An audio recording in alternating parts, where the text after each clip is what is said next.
fishing rod and a fishing line in the river, and say, okay, wait, before I catch the fish, let's clean them a little bit before we take them home. Let's clean them a little bit before we even bring them out of the river. You can't. You take the fish dead as it is. We are fishers of men, remember. We take the fish dead as it is and we clean it. The fish does not clean itself. We clean it. And we are telling people we are fishers of men. Then we fish them from the world. Then we tell them, clean up. The fish don't clean themselves up. We clean them. How do we do it? We give them the good news of God. And when we give them the good news of God, the good news is powerful enough to clean people on its own. You don't need to force anything. It cleans on its own. Watch this. I want to take you to Romans 7. Romans 7. It says here, I'll start from somewhere so that I connect and you see it. Verse number 4 of Romans 7, verse number 4. Wherefore, my brethren, ye also are become dead to the law by the blood of Christ, that you should be married to another, even to him who is raised from the dead, that we should bring forth fruit unto God. Ye are dead to the law. If you go back to verse number 20, it says, for when ye were the servants of sin, ye were free from righteousness. When you were the servants of sin, you were free from righteousness. In other words, we had a master called sin, and now we have another master called righteousness. So when we are under sin as a leader, we are free from the master called righteousness. But when we go under righteousness and righteousness becomes our king, we are free from the master called sin. Now here he says, wherefore, my brethren, ye become dead to the law. That means we are now become dead to the thing that exposes sin, which is the law.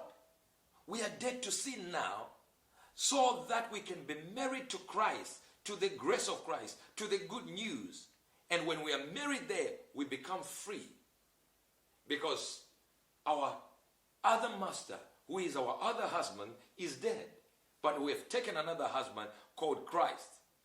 Now we are free under a new husband. We were in bondage under the old husband. Now, this is where you need to get it.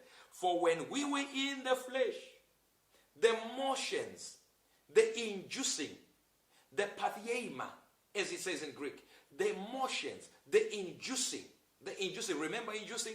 The pill that makes the labor to be eased, the labor to be done by the body, not the woman consciously doing it, but the body just does it. Painless, inducing the motions of sins which were by the law did work in our members to bring forth fruit unto death. For when we were in the flesh, the motions of sins which were by the law did work in our members to bring forth fruit unto death. So fruit unto death came because of the motions of the sin, because of the inducing.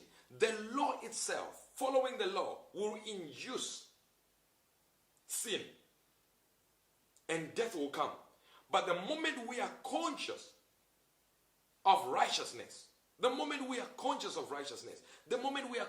the righteousness is not coming from us, it's coming from Christ, what he did on the cross, accepting the works of Christ on the cross, fully understanding it, not limiting it, not removing, not denouncing, not lessening its impact by trying to put our work into it.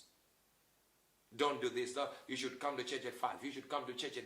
These are laws that are good, rules that are good, but those rules should be done through grace, because the goodness of God, through good news, the euangelion, nearly too good to be true. I'm coming back after this break.